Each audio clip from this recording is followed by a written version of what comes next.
कमरे के अंदर बच्चे दे रोन की आवाज़ सुनी गई तो बाप दौड़ के कमरे के अंदर गया। की देखता है कि 10-11 साल का बच्चा जिहड़ा है वो ज़ारो कतार रो रहा है। तो वालिद ने बच्चे नूं जाके पूछा कि ए बेटा किस वजह तो रो रहा है। कुछ देर तो बाद बच्चे ने जो होश संभली तो बच्चा अपने बाप नूं कहन लगा कि ए अब्बा जान 3 महीने दियां छुट्टियां खत्म हो गई ने, मैं उस्तादां दा दिता होया काम जिहड़ा है वो मैं नहीं लिखिया, मैं इस वजह तो मैं रो रहा कि मैनू मेरे उस्ताद जिहड़े ने वो कल मारनगे।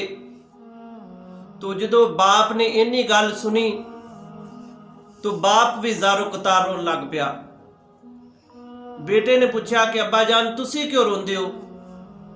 कुछ देर तो बाद बाप जो संभलिया बाप ने भी यहो गल की कि ए बेटा तू 3 महीने दियां छुट्टियां गुजार लियां ने, तू अपना काम नहीं किया, लेकिन मैं अपनी 50-55 साल की जिहड़ी जिंदगी है मैं बसर कर रही है और मैं अपने खालक दा, अपने मालक दा, अपने खुदा दा मैं काम नहीं किया। तो बेटे ने पूछा अब्बा जी तुसी की काम नहीं किया।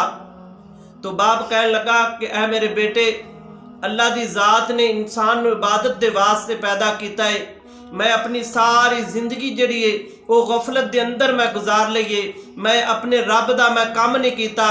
तू ते इस वजह तो रो रहा है कि मेरा उस्ताद मैनू मारेगा, इस वजह तो रो रहा है, लेकिन मैं हुण इस वजह तो रो रहा कि मैं अपनी 50-55 साल की जिहड़ी जिंदगी है मैं गफलत दे अंदर मैं गुजार दी है, मेरा रब मेरे नाल खरे किस मामला पेश करेगा।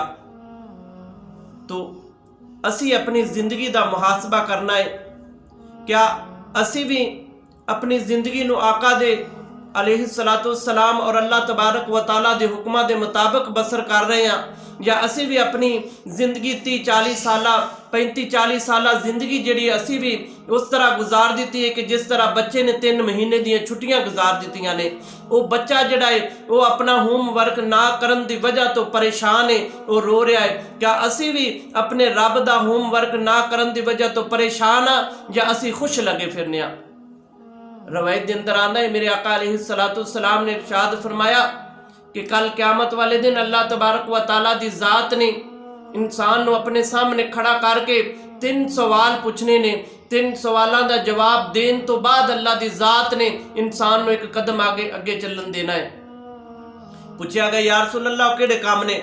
तो हजूर फरमाया कि सब तो पहले अल्लाह तबारक व तआला दी ज़ात ने पूछना है कि 10 अता की हुई जिंदगी नूं किस तरह बसर किया है, जिहड़ी मैं तेनू जिंदगी अता की सी मेरी अता की हुई जिंदगी नूं किस तरह बसर किया है।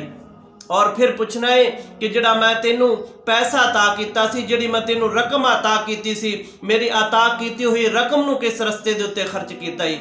और फिर फरमाया कि अल्लाह दी ज़ात ने पूछना है जिहड़ा तेनू इल्म अता किया सी मेरे अता किए हुए इल्म नूं किस तरह खर्च किया है, क्या उस इल्म तो कोई फायदा उठाया है या नहीं उठाया है।